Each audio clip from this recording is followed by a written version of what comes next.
मतलब ये एक स्ट्रॉन्ग वुमेन की और अपने विचारों को मतलब सशक्त तरीके से रखने की पहल की है। मतलब you were the first among the industry जो इन द कंटेम्प्रेरी जो इस समय के लोग हैं उसमें अपने आपका ये अंदाज हमेशा इससे ही रहा है।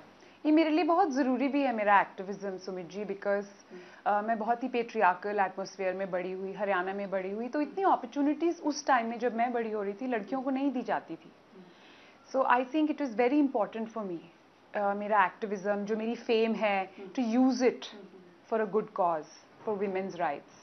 आप एक शो के जरिए भी आप अपनी कोई बात रखने वाली हैं जिसमें आप कोई इंसिडेंट्स जो आप शेयर करने वाली हैं which will be coming on a channel?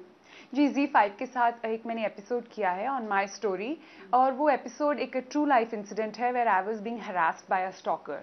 और वो जो स्टॉकर जो था वो नॉर्थ इंडिया से था, वो हरियाणा से था, और वो बार बार मुझे वो मुझे फ़ोन करके तंग करता था, and he tried to assassinate me, tried to shoot me, and he made a full plan and the police caught him. So you can, it's a true story. And उसको बड़ी परेशानी होती थी कि क्यों ये ऐसे शॉर्ट स्कर्ट्स पहनती है, ये क्यों ऐसे बोल्ड इंटरव्यूज देती है, ये why can't she just keep quiet. तो वो मेरे साथ बहुत ही बुरा एक्सपीरियंस था, बट आई थॉट आज का जो माहौल है इंडिया में महिलाओं के प्रति, it's the right time to do that episode, because self defence के बारे में हमने बात की है उसमें। एंड आजकल महिलाएं भी घर से बाहर निकलती हैं, लेट नाइट उनके वर्क टाइमिंग्स होते हैं, तो if you know a little bit about self defence you can protect your self. Manika, आप हमें बताएंगे ये किस दौरान किस समय हुआ था ये इंसिडेंट आपके साथ में? I think it was in 2010 or 2011 at that time.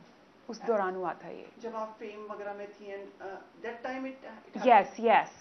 और मुझे समझ में नहीं आया कि मेरे कपड़े, मैं अगर शॉर्ट स्कर्ट डाल रही हूँ या मैं बोल्ड इंटरव्यूज दे रही हूँ, तो उससे उस लड़के को क्या प्रॉब्लम थी। कहता है आप इंडियन कल्चर खराब कर रही हैं, you are not representing India nicely, और आप हरियाणा की होके आप कैसे छोटी स्कर्ट डाल सकती हैं, आप स्क्रीन पे ऐसे बोल्ड सीन कैसे दे सकती हैं। वो ऑब्सेस्ड था मुझे ये साड़ी पहनाने के लिए, ही वॉज ऑब्सेस्ड।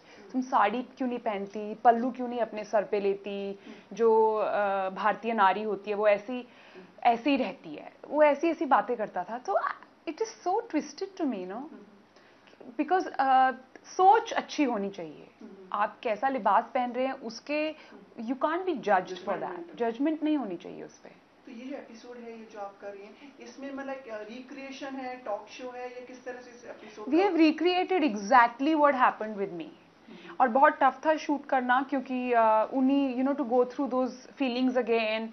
और वो डायरेक्टर बार बार कह रहे थे कि I want to see the violence you faced, and I want to see the terror and the fear you faced, because I was very scared at that time. So how it progressed, मतलब like क्या इसका कोई मतलब like complaint to the police, या इसका outcome क्या होगा? उसको जेल में डाला उस लड़के को। Okay. हाँ, अगर आप इंटरनेट पे जाएंगे, गूगल करेंगे, तो you will see he was in jail. The police caught him. I complained. The police caught him. पूरी न्यूज में आया और फिर उसको जेल में डाला, और उसने जरा सा भी रिमोर्स नहीं शो किया, बिकॉज उसे लगा ये कौन है ये लड़की, ये क्यों ये ऐसे ड्रेस कर रही है। बट देखिए जो ये उसकी मानसिकता थी, this is representative of what's happening with the women in our country. Thank you so very much. Thank you Sumit ji, thank you so much.